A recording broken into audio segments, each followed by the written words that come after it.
Hello दोस्तों, तो स्वागत है आपका एक बार फिर से हमारे YouTube चैनल पर। तो आज का हमारा विषय है माइग्रेन। माइग्रेन होता क्या है, इसमें क्या दिक्कत होती है, क्या परेशानी होती है लोगों को।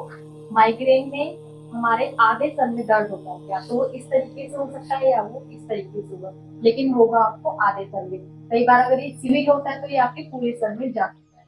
और माइग्रेन जो है पुरुषों के मुताबिक महिलाओं में ज्यादा होता है। माइग्रेन की लक्षण की बात करें तो माइग्रेन वाले जो लोग होते हैं उनको भूख न लगना, उनका शरीर ढीला रहना, किसी से बात करने का मन ना करना, चिड़चिड़ा रहना, पंखे की आवाज से इरिटेशन होना, ध्यान लगने में परेशानी होना और मांसपेशियों में थकावट होना। अब माइग्रेन के कारण की बात करेंगे तो कारण बहुत से हो सकते हैं माइग्रेन के।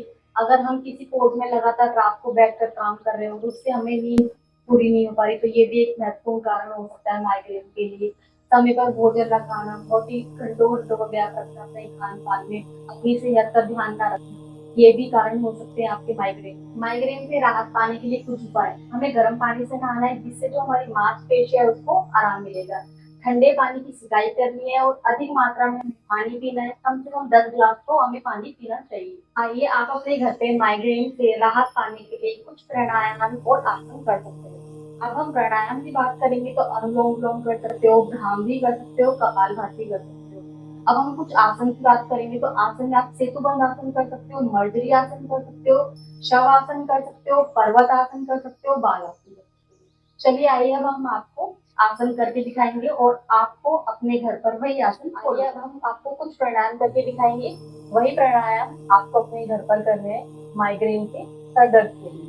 तो सबसे पहले हम करेंगे अनुलोम विलोम। अनुलोम विलोम करने के लिए आपने सीधे हाथ में पहली 2 उंगली को मोड़ना है। इसे नासिका मुद्रा या प्राणायाम मुद्रा भी बोलते हैं। आपके लेफ्ट हैंड में वायु मुद्रा आएगी। अच्छी तरह से पहली फिंगर को मोड़कर रखना है। अब आपने करना किस तरीके से, सीधे हाथ का हमें यूज करना है। सबसे पहले हमें सीधी नाक पर अपने थंब को लगाना है और हमें उल्टी नाक से सांस को छोड़ना है, जो हमारी गंदी वायु है। फिर इसी नाक से सांस को भरना है उल्टी नाक से। फिर आपने सीधी नाक से उसी सांस को छोड़ना है। फिर आपने यहीं से सांस लेना है। फिर आपने उल्टी नाक से सांस को छोड़ना है। इसी अनुलोम विलोम को आप अपने घर में 2 से 3 मिनट भी कर सकते हो या 4 से 5 बार भी, 4 से 5 मिनट भी कर सकते हो। नेक्स्ट हम करेंगे भ्रामरी प्राणायाम। फर्स्ट फिंगर भ्रामरी में आपके फोरहेड पर होगी, सेकंड आईज पर होगी, थर्ड नोज के साइड पर और फोर्थ जो है वो आपकी लिप्स के साइड पर। और जो आपकी जो थंब है, अपने कान को बंद करना है थंब से और माँ का उच्चारण करना है, माँ बोलना है। लंबा सांस भरिए।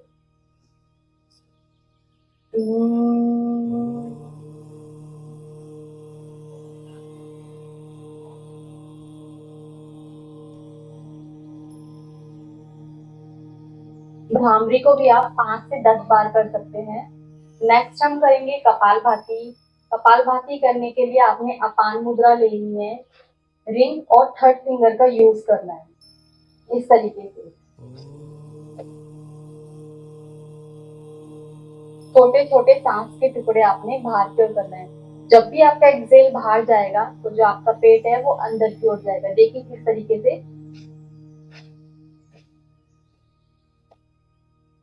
इन तीनों प्राणायाम को आप अपने घर पर कर सकते हैं। आइए हम आपको कुछ आसन करके दिखाते हैं। वही आसन आपने अपने घर पे फॉलो करने की किस तरीके से करना है। सबसे पहले करेंगे हम बाल आसन। तो देखिए क्या करना है।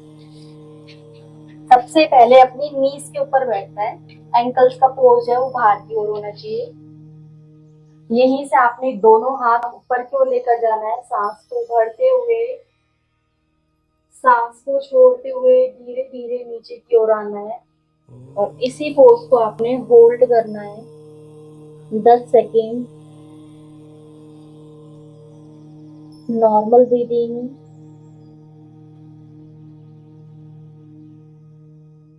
यहीं से आपने वापस आना है। इसी पोज को आपने 5 से 10 बार अपने घर पे ट्राई कर सकते हो। नेक्स्ट आसन हम करेंगे मर्जरी आसन। मजरी आसन के लिए आपने अपने दोनों हाथों में शोल्डर लेवल गैप रखना है, कैट पोज की तरह। दोनों हाथों में शोल्डर लेवल गैप रखने के बाद उतना ही गैप आपने अपने नीज में रखना है और उतना ही आपने अपने टोज और हील्स में रखना है। इनहेल करते हुए कर्व देना है बैक में और सामने की ओर देखना है। एक्सेल करते हुए कैमल पोज, ऊपर की तरफ अपनी कमर उठानी है और गर्दन को अंदर की तरफ, नॉर्मल ब्रीदिंग में। फिर इनहेल,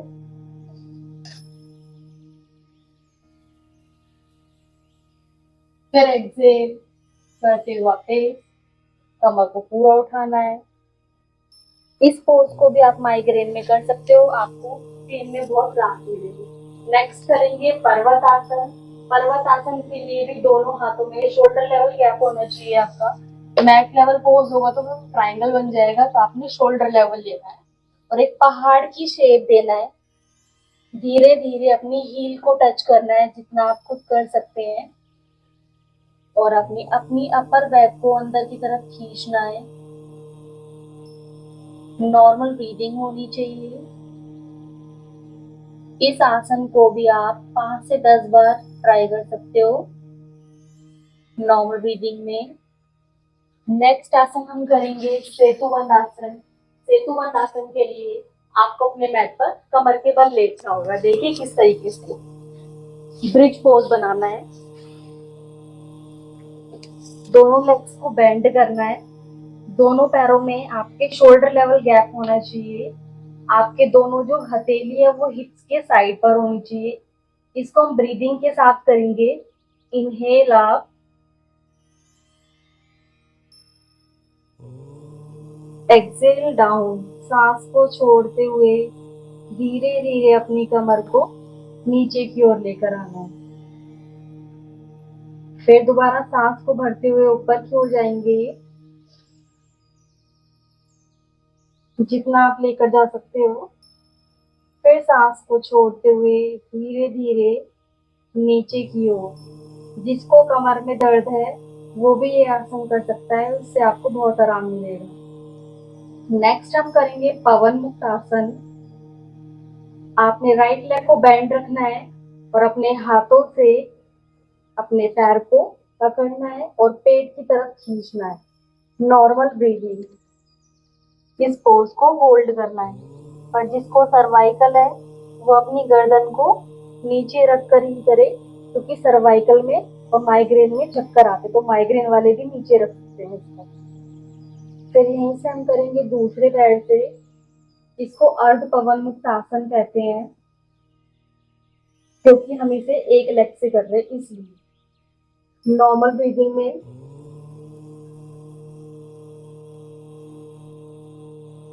इसमें आप पूर्ण पवन मुक्त आसन भी कर सकते हैं। दोनों लेग्स को बेंड करना है, फिर अपने पेट के पास लेकर आना है। पंजे बाहर की ओर खींचे हुए होने चाहिए।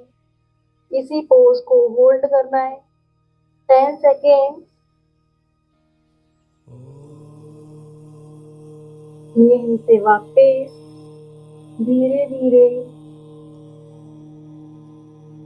यहीं से टर्न लेकर उठना है अपने।